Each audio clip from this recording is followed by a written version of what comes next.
नमस्कार। आज हम एक ऐसे विषय पर बात करने जा रहे हैं जो सोशल मीडिया की सतही समझ और योग की गहराई के बीच का अंतर उजागर करती है।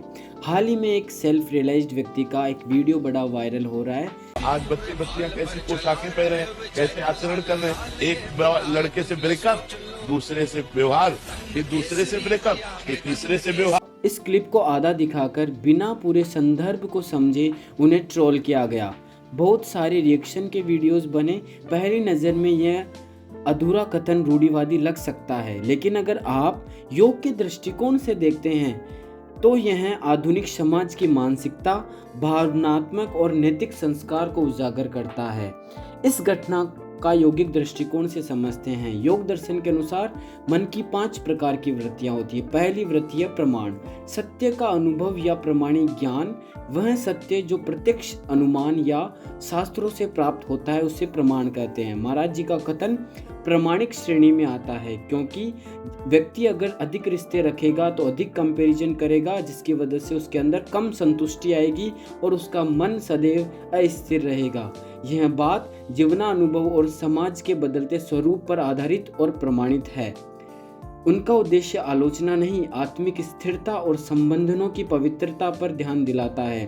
अगर आपको डॉक्टर कहे जंक फूड हेल्थ के लिए खराब है तो यह आलोचना नहीं, यह सत्य के प्रति चेतावनी है, यह प्रमाण है। दूसरा है विपर्य, गलत धारणा या भ्रांति। विपर्य किसी असली मीनिंग को उल्टा समझना।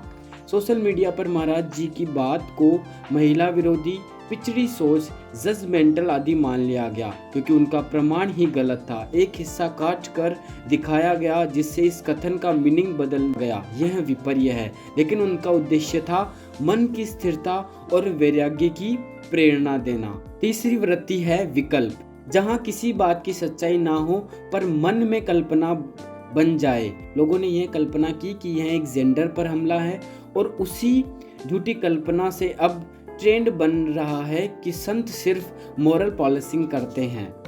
लेकिन प्रमाण यह है कि संत लोग समाज की दिशा को लेकर चिंता व्यक्त करते हैं।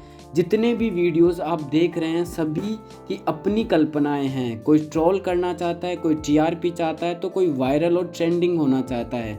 सभी सत्य को नहीं दिखा रहे, अपनी कल्पना और भावनाएं व्यक्त कर रहे हैं। नेक्स्ट है निद्रा, अज्ञानता की नींद। जब इंसान की सोचने समझने की शक्ति खो देता है और भीड़ की तरह प्रतिक्रिया करता है, वो निद्रा अवस्था कहलाती है। रिएक्शन वीडियोस बनाने वाले अधिकांश लोग भावनात्मक रूप से रिएक्ट कर रहे हैं। वो लोग सोशल मीडिया के नशे में, जहाँ गहराई नहीं, रील्स की बस रफ्तार है, उसको देख रहे हैं। वे विचार नहीं, प्रतिक्रिया देते हैं। यह निद्रा की एक अवस्था है। यह एक तरह की सोशल निद्रा है, जहाँ व्यक्ति रिस्पॉन्ड नहीं, रिएक्ट ज़्यादा करता है। अंतिम अवस्था है स्मृति, पूर्व अनुभव की छाया।